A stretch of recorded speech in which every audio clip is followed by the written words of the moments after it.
Goeiemôre almal en baie welkom saam met ons vanmôre rondom die woord van die Here in die teenwoordigheid van sy Heilige Gees. Mag die Here ons vanmôre seën met sy liefde en sy krag. Mag hy ons toerus, mag hy ons bedien met sy woord en ons help om te groei tot die volheid van dit wat hy vir ons bewerk het vanmôre. Kom ons sit dan net vanmôre, so dan bid ons en ons open en ons maak ons harte oop vir die Here en ons vra hom om ons te kom seën. En wat ons het hom nodig, ons is lief vir hom, ons gee om vir sy koninkryk en ons begeer om sy kinders te wees volgens dit, hoe hy dit beplan het. So kom ons sit, so dan bid ons saam. Vader, ons dankie vir die voorreg dat ons vanmôre hier weer by mekaar kan wees, dat ons saam met mekaar met een doel voor u kan wees, en dit is om die naam groot te maak, om u te eer, om u te loof en te prys. Ons dankie daarvoor, Here. Ons dankie vir 'n plek, vir 'n geleentheid om saam met u te kan wees en met mekaar. Dankie vir die woord, Here. Seën vanmôre vir ons met u woord. Maak ons harte oop en ontvanklik, sodat ons die woord wat die lewende saad is sal ontvang, en Here, dat u daardeur in ons lewe verheerlik sal word, dat ons sal groei, en dat, Here, ons sal word die bome van geregtigheid wat u ons beplan het om te wees. Ons loof u, Vader, word verheerlik, prys u heilige naam vandag. Amen. Goed, so, vanmôre praat ons oor duur gekoop. Ons is duur gekoop. God het 'n baie groot prys vir ons betaal. Hy het ons gered, hy het ons verlos, hy het ons geseën, en dit was nie maklik nie. Die verlossing wat ons nodig gehad het, om vry te kan kom, om in oorwinning te kan lewe, om 'n volle lewe te kan hê, het hom alles gekos. Dit het hom die bloed van sy seun Jesus Christus gekos. En ek wil vanmôre dit so stel, dat dit is die bloed van Jesus wat ons vrymaak. Dis nie sentiment nie, dis nie verskoon of dinge maar net laat gaan of iets nie. Dit was die bloed, en dit is die bloed wat vrymaak, en dit is die bloed wat vergewe, en die bloed het duur gekos. Die bloed van Jesus is nie maar net sommer net iets wat 'n ou op enige plek maar net kan vind nie. Die bloed van Christus is kom uit die hand van God die Vader uit. En daarom is dit nodig dat ons verstaan dat ons verlossing, ons stand, ons posisie voor God was duur geweest. Dit was nie maar sommer net ietsie wat sommer maar net maklik kon gebeur het nie.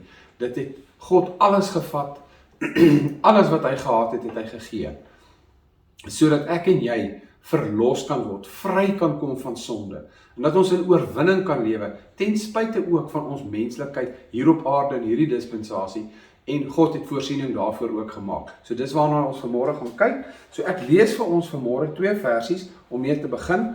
1 Korintiërs 6 vers 19 en 20. Of weet julle nie dat julle liggaam 'n tempel van die Heilige Gees is nie, wat julle van God het, en dat julle nie aan julleself behoort nie, want julle is duur gekoop. Verheerlik God dan in julle liggaam en in julle gees, wat aan God behoort. Goed, so die eerste gedagte net hier is, ons is gekoop, so ons behoort aan iemand. Amen. God het die volle prys vir ons betaal. God het vir ons alles gedoen wat nodig was, sodat ons aan hom kan behoort. Daar was 'n prys op elkeen van ons gewees, 'n prys vir sonde, 'n prys vir vrymaking, vir verlossing. En God het ingestem, en hy het jou die moeite werd geag om daai prys te gaan betaal, sodat hy jou as sy kind, as sy eiendom, as sy diensknegt kan hê, as 'n kind van God. Goed, so die volgende versie wat ek net vinnig vir ons wil lees, is in 1 Petrus, hoofstuk 1, en dit is vers 19, eintlik so vanaf vers 18 af. Omdat julle weet, dat julle nie deur verganklike dinge, silwer of goud, losgekoop is nie, maar deur die kosbare bloed van Jesus, soos van die lam, wat sonder gebrek is en vlekkeloos.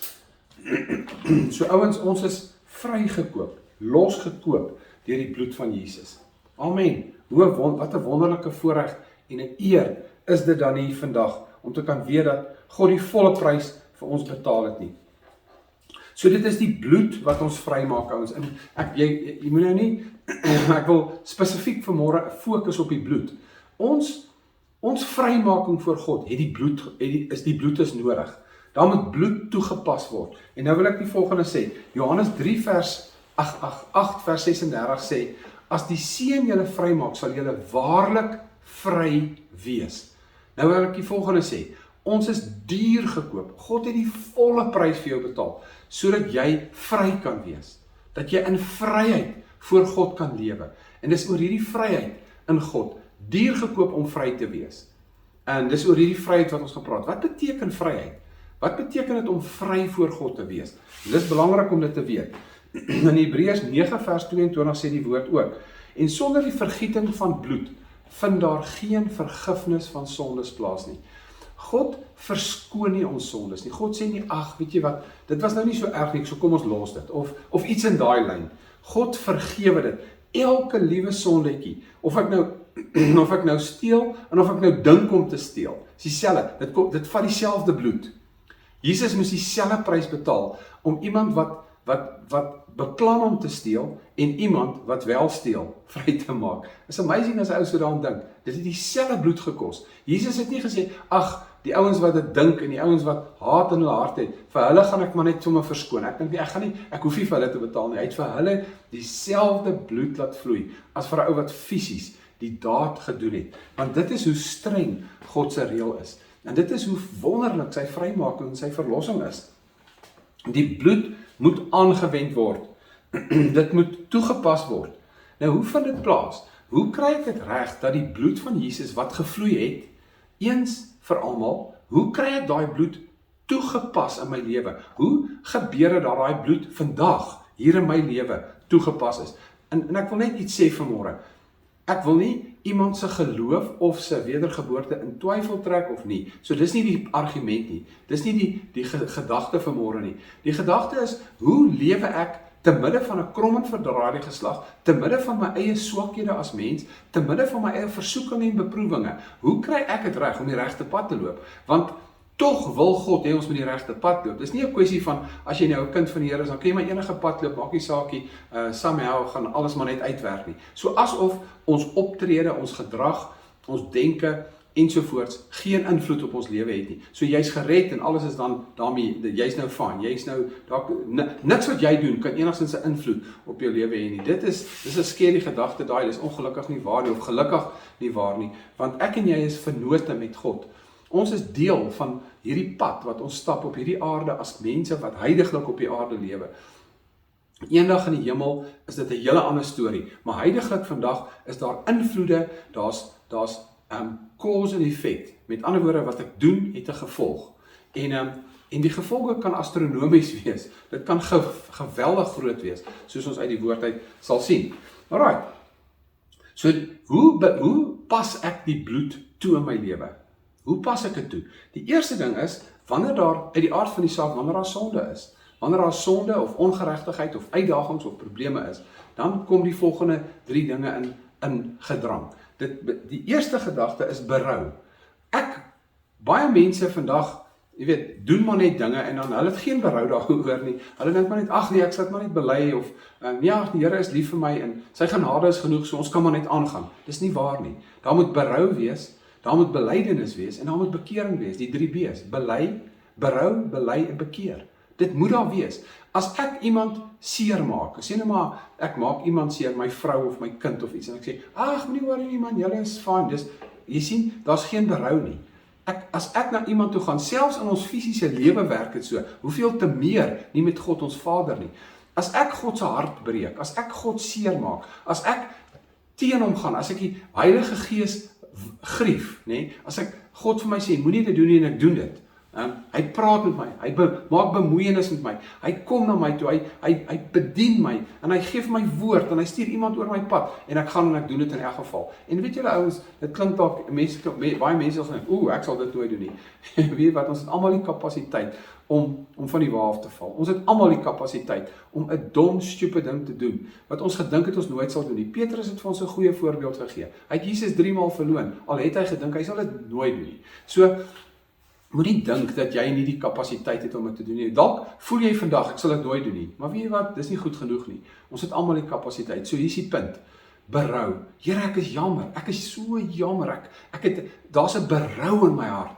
Paulus het 'n brief geskryf vir die Korintiërs en hy sê, hierdie brief het julle laat berou, dit het julle laat sleg voel, dit het julle laat voel, julle moes dit nooit doen nie. Maar ek is bly dat daar berou was, want berou bewerk bekering. En baie keer wil mense bely en bekeer, maar hulle het nie berou nie. Ouens, die sleutel vir bely en berou, bekeer is berou. Dis drie B's wat die mekaar kan maak. So die eerste ding is berou, die tweede ding is bely en dan die derde ding is bekeer. Draai weg. Moenie dit weer doen nie. Hou op om dit te doen. So die 3 goeters is die 3 elemente wat die bloed van Jesus daagliks in my lewe aktiveer en toepas. En so daarom, wanneer 'n Christen, in 'n Christen se lewe is daar berou, maar hoor mooi, dit is 'n berou teenoor God. Dis is nie 'n veroordeling nie, dis nie 'n miskenning nie, dis nie 'n vernedering nie, maar dis 'n berou, dis 'n opregte gevoel van spyt, van jammer. Here, ek weet jy het hiervoor betaal, ek weet dit het jou alles gekos om my te vergewe, en daarom is ek nou vandag jammer oor dit. Ja, Here, u het 2000 jaar terug die volle prys betaal, maar dit word vandag geaktiveer in my lewe. Dis vandag waar dit toepaslik raak in my lewe. Okay, so net om daai fondamentjie ook daar te lê. So na my wedergeboorte, as kind van God, is daar 'n proses van, hoor mooi, van groei, van verander en van oorwin. As ek wedergebore is, het ek nie gearriveer nie. En ek wil dit so duidelik stel vanmôre. En dis hierdie proses wat ons vanmôre na kyk. Jy's duur gekoop sodat jy deur die proses suksesvol kan kom en nie langs die pad van die wa val nie. Okay, of dit mis nie, of backslide, of lou word, of jou hele geloof word sommer net soos 'n bak jelly. Daar's geen struktuur nie, jy kan niks met dit doen nie, dis maar net daar. Okay, so na my wedergeboorte is elkeen van ons in 'n proses van groei, van verander en van oorwin. Wees nie aan hierdie wêreld gelykvormig nie, maar word verander. Word verander. Dit sluit 'n proses in. Daarom, as wedergebore kind van God, het ek potensiaal alles. Ek is geregverdig voor God. God sien my as sy kind. Dis nie asof as ek iets verkeerd doen, dan is ek nou ewe skielik nie meer sy kind nie. So ouens, verstaan jy daai ding mooi. Dit dryf nie in op ons geregtigheid voor God nie, maar verseker gaan dit wat ek saai, ek maai. Dit het 'n gevolg wat ek doen en nie doen nie. My optrede teenoor ander mense ensovoorts. So ons is deel van die proses. Elkeen van ons is deel van hierdie proses. God is nie ons na wedergeboorte word ek nie 'n puppet aan 'n string nie. God doen alles en ek is maar net 'n puppet wat doen wat hy sê nie. Nee, ek is 'n vennoot met God. Ek is 'n mede-erfgenaam met ons is mede-erfgename. Met ander woorde, wat dit beteken is dat ons is deel van die proses. God werk in ons om te doen. Amen.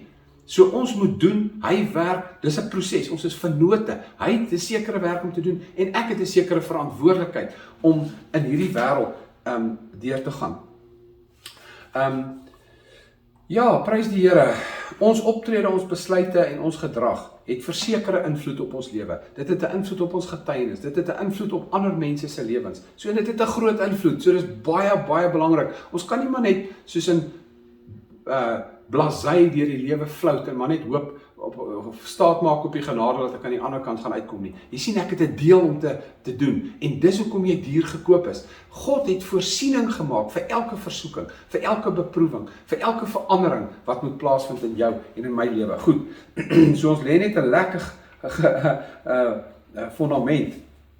Ons is daagliks betrokke En ons moet gehoorsaam wees, ons moet getrou wees en ons moet toegewyd wees. Nou dis woorde wat ons nie vandag sommer net so gebruik nie. Dis soos in wat gehoorsaam, getrou en toegewyd. Nee man, ek's 'n Christen, ek het klaar alles wat daar is, het ek klaar. Nee, dit is nie so nie. Getrouheid, gehoorsaamheid en toewyding is die sleutels wat God se genade, goedheid, sy guns vandag in my lewe oopsluit. Dit is tot my beskikking, dis betaal voor. Christus het daarvoor betaal, maar daar's 'n proses om daarby uit te kom. En daarvoor, om hierdie vir ons 'n bietjie makliker te maak om te verstaan, wil ek vanmôre vir ons uit Romeine hoofstuk 6 uitlees. En die Here spel vir ons hierdie hele soort van moeilike situasie baie maklik uit. Hy spel dit vir ons uit in baie duidelike woorde. So kom ons begin by Romeine hoofstuk 6 en ek gaan van vers 1 af lees. Dit sê: Wat sal ons dan sê? Sal ons in die sonde bly dat die genade meer kan word? In hoofstuk 5 het die Here nou net met ons gepraat, Paulus met ons gepraat, en hy het gepraat daaroor dat deur Christus is ons vergewe, ons is verlos, ons is nuwe skepsels, ons is kinders van God en ons is geregverdig voor God. Nie deur ons werke nie, nie deur omdat ons soet is of ons nie sonde doen en alle goeders nie. Niemand kan nie sonde doen nie, maar omdat ons byvoorbeeld nou 'n goeie lewe lei, as ons 'n goeie mens. So dis nie hoekom ek gered is nie. Ek is gered, geregverdig voor God deur die bloed. Ek sê weer die bloed van Christus alleen. Okay. So nou kom ons kyk nou. Nou sê hy: Wat sal ons dan sê? Sal ons in die sonde bly dat die genade meer kan word? Nee, ons wat die sonde afgesterf het, daar kom die eerste woord wat belangrik is. Afgesterf. Ons wat die sonde afgesterf het, hoe kan ons nog daarin lewe? So hoor mooi, hoe sien God jou en my? Hy sien jou as 'n mens wat die sonde afgesterf het. Dit beteken, dis dood. Dit lewe nie meer nie. Alright. Of weet julle nie dat almal wat in Christus Jesus gedoop is, in sy dood gedoop is? Ons is saam met Christus dood. As kind van God, wedergebore, het ek gesterf. Ek is dood. En ek gaan nou weer in 'n nuwe lewe wandel. Nou lees ons vers 4. Ons is dus saam met hom begrawe deur die doop in die dood, sodat net soos Christus uit die dode opgewek is deur die heerlikheid van die Vader, ons ook so in 'n nuwe lewe kan wandel. 'n Nuwe lewe. Kyk mooi wat hy sê. Ons is gesterf, ons het die ou sondes afgesterf en ons gaan nou in 'n nuwe lewe wandel. Nuwe lewe. Dis belangrik. Ek praat met jou vanmôre oor duur gekoop. Jy's duur gekoop vir wat? Wat het God so duur voor betaal? Vir jou sonde, maar hy het ook betaal sodat jy 'n sekere oorwinning kan hê, sodat jy verlos kan wees. Verlossing beteken vry van die sonde. Die bloed maak mense vry van sonde. Jy kan dalk dink, dis 'n groot stelling om te maak. So, want Christene doen ook sonde en mense doen nog steeds sonde. Dis heeltemal reg, dis waar. En hierdie hoofstuk verduidelik vir ons so mooi dat ons kan verstaan dat te midde van ons eie swakhede het God in Christus ons duur gekoop sodat hy voorsiening ook vir ons swakhede en ons menslike proses as kind van God wat swakhede en sonde insluit ook voor voorsiening kan maak. Goed. Vers 5. Want as ons met hom saamgegroei deur die gelykvormigheid aan sy dood, sal ons dit tog ook wees deur aan sy opstanding. Net soos dat Christus gesterf het, sterf ons saam met Christus. Ons sterf, ons gaan dood. Ons gee ons lewe oor. Die woord sê as 'n koringkorrel in die grond val en nie sterf nie, kan hy nie groei nie. Dis presies dieselfde beginsel. So wanneer ons tot bekering kom, dan is daar berou. Ons besef, Here, ek het 'n verskriklike lewe gelei. Here, my lewe was dalk nie so verskriklik nie, maar ek het U nie geken nie, ek het U nie gedien nie. Ek het vir myself gelewe. Ek was die middelpunt van my eie lewe. My geluk, my wil, dit wat vir my belangrik is, het my gedryf. Maar Here, ek kom nou tot op 'n plek wat ek weet, ek is niks en U is alles. U is die middelpunt, U is die bron, U is geluk en oorwinning. Alright. So, ons sterf saam met Christus en ons staan saam met hom op. Aangesien ons dit weet dat ons die ou mens gekruisig het, sodat die liggaam van die sonde tot niet gemaak sou word en ons nie meer die sonde sou dien nie. Watch mooi hier. Nog 'n woord wat hier uitkom. Ons het die sonde afgesterf, nou kom dit en hy sê ons sal nie meer die sonde dien nie. Dit beteken jy's 'n dienskneg van iets. Met ander woorde, as jy 'n kind van die Here is, gaan jy nie meer die sonde dien nie. Beteken dit jy kan nie sondig nie? Nee. Ons kan sondig, maar ek is nie meer 'n diensknegt nie. Ek is nie meer 'n slaaf nie. Dis nie meer dat ek dit moet doen nie en ek kan nie anders nie. Okay? Belangrike woorde. Miskien iets wat jy moet hoor vanmôre. Miskien is jy vasgevang in een of ander sonde en die wêreld sê ag, is die sonde nie. Die wêreld sê ag nee man, moenie worry nie. Dis nie so erg nie. Niks sal gebeur nie. Weet jy wat? Iemand moes betaal vir daai sondes. En die enigste ding wat daai sonde wat ek en jy in vasgevang is, voorbetaal, is die bloed, die kruis van Jesus. Dis nie by die Pick n Pay gekoop nie. Dis nie sommer net soos onder die mat ingevee nie. Nee. As ek 'n kopspeld in 'n winkel vat, steel, dan moet Jesus se bloed aan dit toegepas word, aangewend word, voordat ek kan vrykom. Dis skerry om daaraan te dink. Jesus het vir elke een van daai sondes met sy fisiese eie bloed voor God betaal. Hoe kan dit nie berou by my weg nie? Hoe kan dit my blasey maak? Ag ja, wel, ons is almal, ek's 'n Christen, my sonde is weg. Nee my vriend, jou sonde het Christus sy lewe gekos.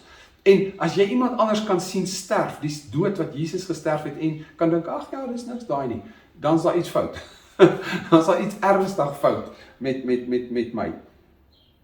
Want hy wat gesterf het, is geregverdig van die sonde. Met ander woorde, ons is geregverdig. Met ander woorde, die prys is betaal, regverdig. Met ander woorde, dis nie dat ek nie meer sonde kan doen nie. Dis net dat die prys vir die sonde betaal is. Okay? Kom ons lees verder. As ons dan saam met Christus gesterf het, glo ons dat ons ook saam met hom sal lewe. Omdat ons weet dat Christus nadat hy opgewek is uit die dode, nie meer sterf nie. Die dood heers oor hom nie meer nie. Hoor mooi, die dood heers oor hom nie meer nie. Net so heers sonde nie meer oor jou nie. Jy's duur gekoop en jy's vrygemaak deur die Seun en jy's waarlik vry. En ons gaan verder gou kyk wat beteken hierdie vryheid. Want die dood wat hy gesterf het, het hy vir die sonde gesterf, eens en vir altyd, maar die lewe wat hy leef hy vir God. Hoor nou mooi, hier kom hy by my en jou in. So moet julle ook reken dat julle wel vir die sonde dood is, maar lewend vir God in Christus Jesus ons Here. Jy's dood vir die sonde. Nie maak of jy dood is nie, jy is. Maar die sonde is nie dood nie. Ons lewe in 'n wêreld vol sonde, vol versoeking, vol beproewing, vol uitdagings, vol onregverdighede, vol van dit. So ons kan nie maak asof dit nie daar is nie. So net, o nee, dit raak my nie. Nee, dit raak my. As jy saam met iemand braaivleis hou, dan ruik jy na rook. Of jy nou wil of nie, dis hoe dit gaan wees. En die sonde het dieselfde effek. Die sonde kruip onder jou vel in, dit kruip in jou klere in, en dit het 'n invloed. Maar God het voorsiening daarvoor gemaak. Hy het duur betaal, sodat selfs die huidige sonde in die kind van 'n wedergebore kind van God se lewe nie meer 'n probleem is nie. Right, ons lees verder in vers 12. Hoor mooi wat hy nou sê. Laat die sonde dan in julle sterflike liggame nie heers nie, dat julle aan sy begeerlikhede gehoorsaam sou wees nie. Kyk hierdie woordjie gehoorsaam. Die Bybel sê vir ons dat die sonde moenie wat hier op hierdie aarde is, wat oral heidaglik deesdae om ons is, die sonde is asof die sonde kunsmis gekry het. Dit groei die hele plek vol. Okay?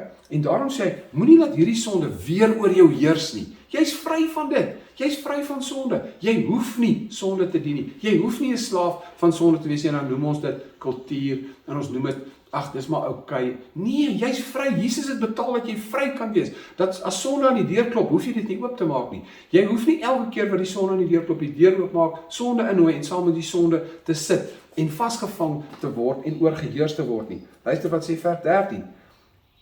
En moenie julle lede stel tot beskikking van die sonde as werktuie van ongeregtigheid nie, maar stel julle self tot beskikking van God as mense wat uit die dode lewend geword het, en julle lede as werktuie van geregtigheid in die diens van God. Hoor mooi, jy's duur gekoop, jy's vrygemaak om God te kan dien. Om God te kan dien. Met ander woorde, moenie julle lede stel tot beskikking van die sonde nie. Weet jy wat beteken dit? If you don't want to slip, don't go to slippery places. Daai gesegde, nee. Hoor mooi.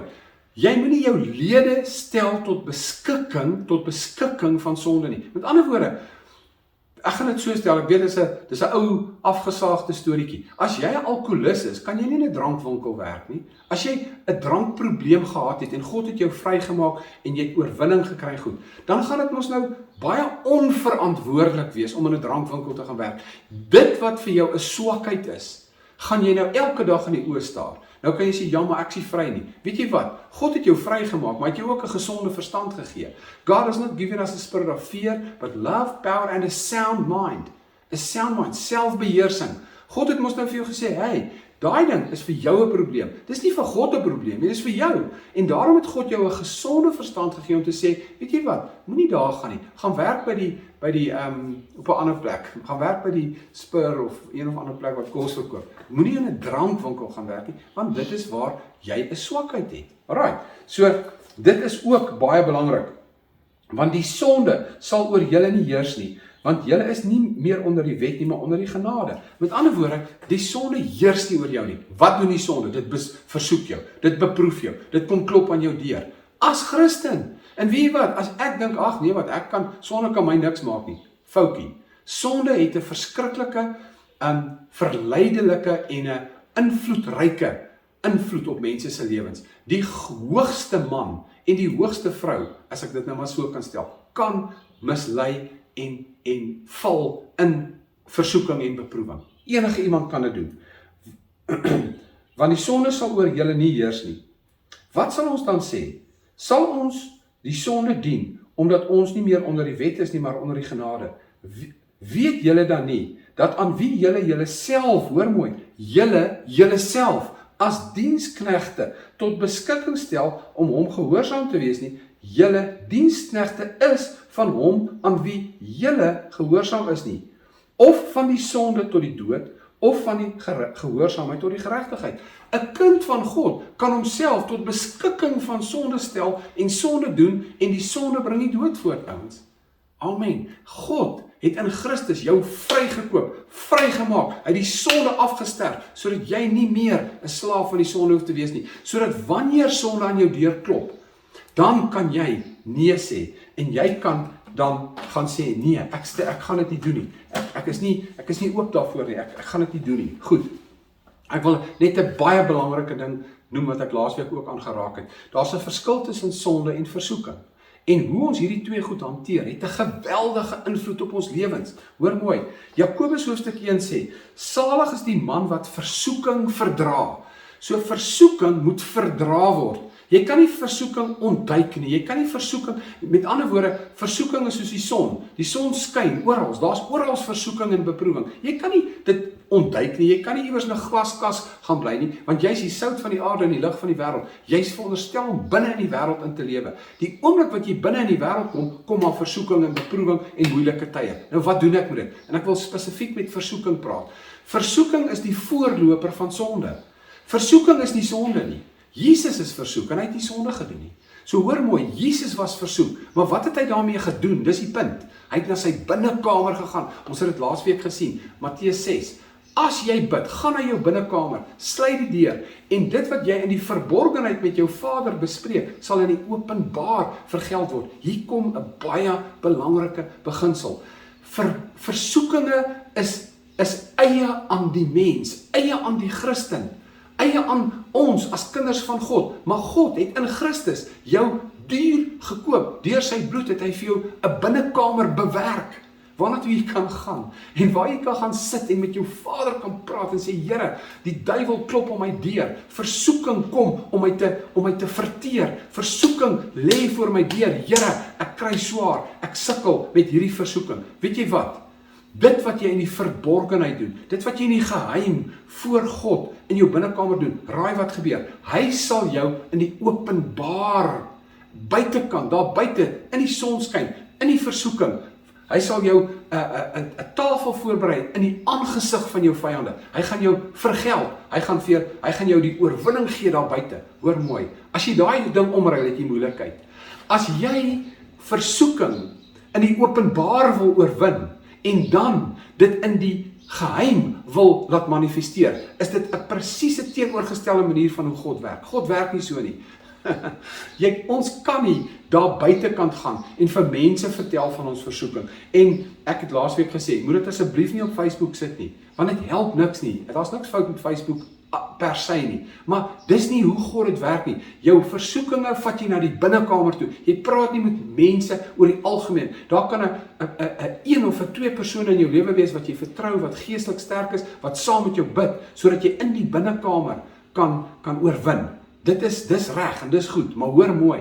Jy kan nie met jou versoeking na die openbaar toe gaan nie. Jy kan nie met jou versoeking in die openbaar wil oorwinning kry en dan gaan jy in jou binnekamer, dan kry ek in my gees oorwinning nie. Dit werk nie so nie. Want glo vir my, die oomblik wat ek met my versoeking na die wêreld, na die openbaar, na mense toe gaan ek 1000 opinies kry en ek wil jou een ding sê wat jy gaan kry, goedkeuring vir wat jy doen. En weet jy wat? Salig is die man wat versoeking verdra. So dan weet jy wat hoef ek dan te doen? Dan wanneer versoeking kom, hoef ek dit nie te verdra nie, want dis oukei, dis nie meer versoeking nie. Dit is maar net sommer deel van die lewe. Dis oukei, niemand, almal doen dit en al daai goeters. Versoeking se plek is die aangesig van God, die geheime plek van die Allerhoogste, the secret place of the Most High. Dis waarna toe God Christene stuur met versoeking. Wat doen ons met sonde? Sonde is maklik. Jy berou, jy bely en jy bekeer. So as jy sonde gedoen het, as jy versoeking gekom het en die versoeking het jou oorweldig en jy het dit nie gemaak nie, as ek dit so kan stel in daai kapasiteit nie. Jou voet het gegly, soos die woord sê. Die regverdige val 7 keer, maar God rig hom op. Hoekom? Dawid het geval, maar God het hom opgerig. Hoekom? Hy het berou gehad. Hy het bely en hy het bekeer. Hy het weggedraai. Hy het sy hart geskeer. Hy het berou gehad oor wat gebeur het. En ouens, ek wil julle vandag sê, die een ding wat vandag in ons lewe agterweë gebly, dit het so half by die agterdeur uitgaan, is berou. Mense kan vandag sonder die male swat jy nie berou nie. Ag nee, wat dis? Ag, swat nie so erg nie, man. Weet jy hoe erg was dit? Weet jy hoe erg was dit wat ek gedoen het? Dit was so erg dat Jesus aan die kruis die gruwelikste dood moes sterf, sodat my sondetjie vergewe kon word. Daai sondetjie wat almal sê, ag, is niks man, moenie jou kop breek, moenie dat mense jou condemn nie, moenie dat mense jou 'n swaarmoedigheid op jou sit nie. My vriend, hoor mooi vanmôre, daai sondetjie kan nêrens heen gaan. Niks kan met dit gebeur nie. En daai sonde sal op my boek bly, ek praat nie op my boek van my lewensboek nie, ek sê, dit sal deel van my lewe bly, totdat ek berou, bely en bekeer. Dit is hoe dit weggevat word. Maar hoor mooi, ek wil hê jy moet mooi verstaan. Hoekom berou? Want as ek en jy na Jesus aan die kruis kan kyk en nie berou kan kry, dat ons die rede is dat hy daar hang nie, dan is daar iets fout. Regtig groot fout. Ok, en so daarom wil ek vandag vir jou sê, ter afsluiting, jy's duur gekoop, sodat jy kan oorwin, om te kan lewe as 'n dienskneg van God. 'n Dienskneg van God, hoor mooi. Nommer 1, neem jou kruis daagliks op. Nommer 2, verdra versoeking. Nommer 3, moenie met onregverdigheid peter nie. Stel julleself tot beskikking van God as werktuie van geregtigheid, nie met die sonde nie. Moenie met die sonde gaan staan en redeneer en ja, hoeveel kan ek, wanneer het begin het sonde word en goed nie. Jy peter met sonde, en sonde se einde is 'n kruisdood van Jesus Christus. Sonde se einde wys reguit terug na die kruis toe. My sonde het die spykers deur Jesus se hande gekap. My sonde het 'n spies in sy sy gesteek. My sonde het hom aan daai kruis laat hang. Daarom wil ek net sê vanmôre, ons is nie sonde bewus nie, maar my vriend, sonde het 'n geweldige nadraai. En daarom wil ek jou vanmôre daarmee bemoedig. Moenie met die sonde peter nie. Dis nie iets goeds om te doen nie. Die laaste ding is, laat Jesus gereeld jou voete was. Toe Jesus by sy disippels kom, toe sê ek gaan julle voete was. Toe sê Petrus, jy sal nie my voete was nie. Bedoelende, ag, ek het dit nie nodig nie. Weet jy wat sê Jesus vir hom? As ek jou voete nie was nie, het jy geen deel aan my nie. Wie wat? Hoekom wil hy sy voete gewas het? Wat is dit? Ons voete is die deel van ons wat op die aarde loop. Nou, jy hoef nie jou voete te was nie, maar jy moet jou hart was. Jy moet toelaat dat Christus elke dag jou hart skoon was. Van wat? Van ongeregtigheid, van sonde, van die dinge van hierdie wêreld, sodat hy ons kan suiwer voor hom. Ons moet elke dag gewas word deur Christus. Dis nie van, ag nee, 2000 jaar terug, tralala, en hier gaan ek maar aan, ek kan sonde doen, ek kan 'n blasé lewe lei, ek kan 'n lou lewe lei, daar's geen commitment nie, geen gehoorsaamheid nie, geen stel jouself tot beskikking as diensknegte van God nie. Nee, daai is alles, nee man, dis ou stories daai. Nee my vriend. Om Christus te dien, verg deursettingsvermoë, dit verg dissipline, dit verg fokus, dit verg om vir die lekker goed somtyds van die lewe, die goed wat almal sê is so nice, nee te sê. Want hoekom? Want ek het 'n oortuiging hier binne, daai ding lei na sonde toe. Daarom wil ek jou vandag bemoedig. Draai jou hart reg. Miskien vanmôre sit jy hier en jy dink vir jouself, weet jy wat, Jesus het duur betaal en ek het nog net die helfte van daai pakket gekry. Hy het duur betaal sodat ek vry kan wees. Ek is nie vry nie. Ek lewe as 'n slaaf en ek wil vry wees. Luister na hierdie sang en laat dit jou bedien vanoggend. Laat dit diep in jou hart ingaan. Laat die bloed van Jesus vanmôre toegepas word in jou lewe. Kom ons luister na hierdie pragtige lied.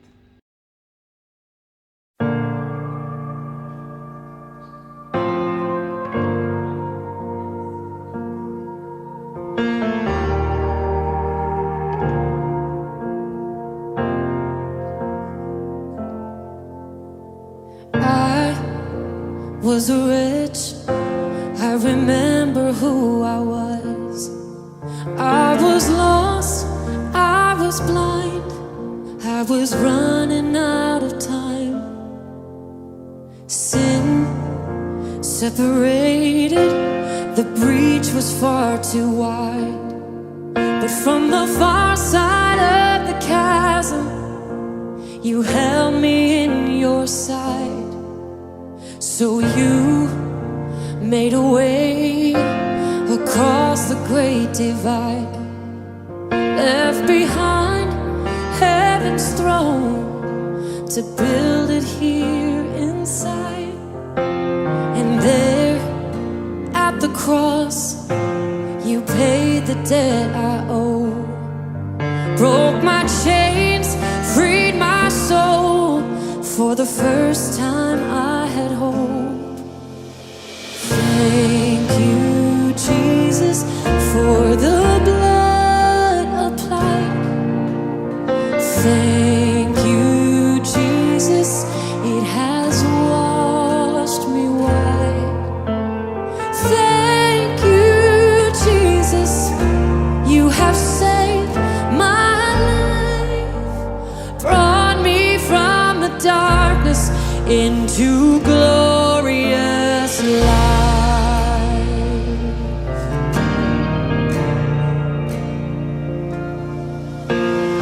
You took my place, laid inside my tomb of sin. You were buried for 3 days, but then you walked right out again. And now death has no sting, and life has no end. For I have been transformed by the blood of the Lamb. Thank you, Jesus, for the blood applied. Thank you, Jesus.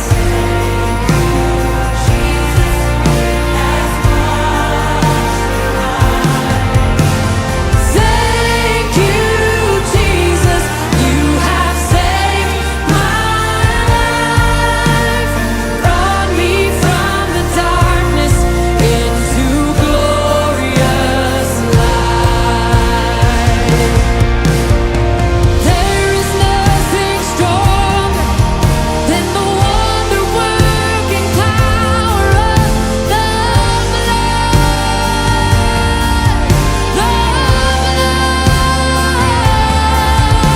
that calls us sons and daughters.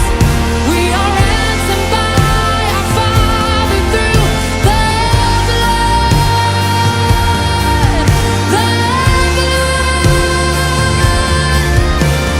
There is nothing stronger of the wonder-working power of the blood. Amen, prys die Here. Wat 'n wonderlike lied van God se genade, sy goedheid, sy bloed wat sonde weg was. Sy bloed wat duur hom alles gekos het, duur gekoop, die kosbare bloed van Jesus. Ek wil hê jy moet weet vanmôre, jy's vry, jy's nie meer 'n diensknegt van die sonde nie. As die sonde aan die deur klop, dan maak jy die deur op en sê, dankie, maar nee dankie, ek stel nie belang in, maak die deur toe. Dit is vryheid in God. Dit beteken nie dat 'n kind van God nie versoek word nie. 'n Kind van God word ook deur die duiwel uitgedaag en versoek. Maar hy het die krag, want hy's vry, hy's nie meer 'n slaaf nie. Hy hoef nie die deur oop te maak en sê, ja, kom maar binne, want ek is jou diensknegt nie. Nee, hy's vry. So kom ons sit so, en kom ons dank God vir 'n prys wat betaal is, sodat ek en jy vry kan wees. Here, vanmôre wil ons harte jubel, ons wil bly wees, ons wil opspring in die lig, omdat ons weet, dat daar 'n prys betaal is, sodat ek nie meer 'n slaaf van sonde hoef te wees nie. Ek hoef nie meer 'n slaaf van hierdie wêreld se verleidinge en versoekinge te wees nie. Ek hoef nie meer maar net te doen wat almal doen, want dis die way nie. Ek is vry. Christus het die volle prys betaal. En ek wil vanmôre, Vader, die volle vryheid van Christus oor mense se lewens uitspreek. Vryheid oor sonde. Vryheid sodat wanneer sonde aan die deur klop, ons eenvoudig die deur nie hoef oop te maak nie. Dat ons vir die sonde kan sê, wyk, gaan weg agter my Satan, in die naam van Jesus. Ek seën u kinders. Dankie vir u woord. Seën ons, bewaar ons, beskerm ons. Ons loof u heilige naam, Vader, in die naam van Jesus. Amen. Prys die Here vir sy wonderlike liefde. Gaan in sy vrede, hê 'n wonderlike tyd, 'n dag saam met jou familie en vriende. Amen.